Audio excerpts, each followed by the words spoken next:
Alors, d'abord parce que c'est une opportunité de voir les grands acteurs du secteur privé africain qui s'intéressent pour le continent.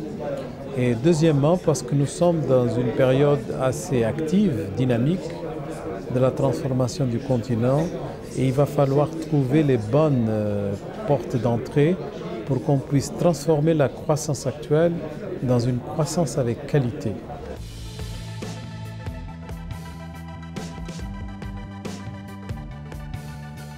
Notre croissance jusqu'à maintenant n'a pas changé la structure économique. Nous continuons à exporter des matières premières sans beaucoup de transformation. Nous continuons à avoir un secteur de services qui dépend beaucoup plus de l'économie informelle que de l'économie moderne. Nous continuons à avoir une agriculture avec des taux de productivité très bas et nous continuons à avoir un secteur manufacturier qui ne progresse pas.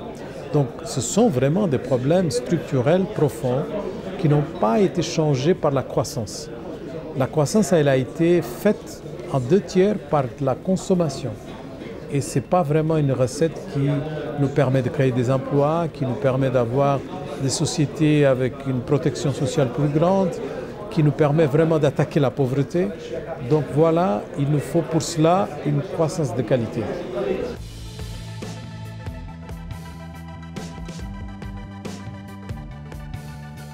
Sans doute, parce que vous savez, on n'est plus au temps où on faisait l'équation simple d'associer le secteur privé seulement au profit.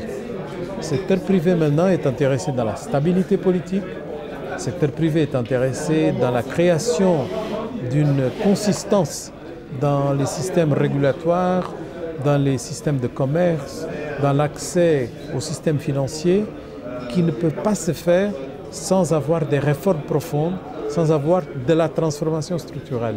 Donc nous avons maintenant un intérêt du secteur privé à participer au changement beaucoup plus qu'auparavant.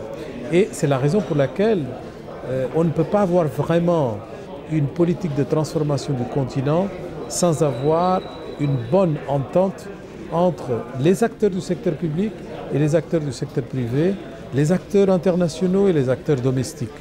Et je vous donne l'exemple de l'industrie parce que l'industrialisation est vraiment la porte de sortie, si vous voulez, de la création d'une économie moderne. Toutes les politiques industrielles doivent être basées sur du pratique. Nous devons faire une analyse de contexte, une analyse stratégique, mais ensuite il va falloir identifier les points vraiment de difficulté dans toute la chaîne de création de valeur. Et ça, vous ne pouvez pas le faire comme auparavant, en demandant au ministère du Plan de vous donner la liste des problèmes. Il faut le faire avec le secteur privé.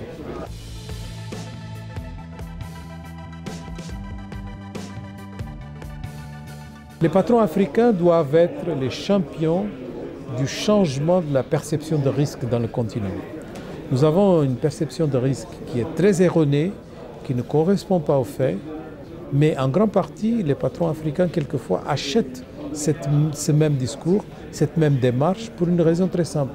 Ils ne font pas suffisamment d'études pour savoir exactement quels sont les points de comparaison qui nous permettront d'avoir une vision du continent africain qui soit un peu plus différente de celle qui est propagée par beaucoup de médias.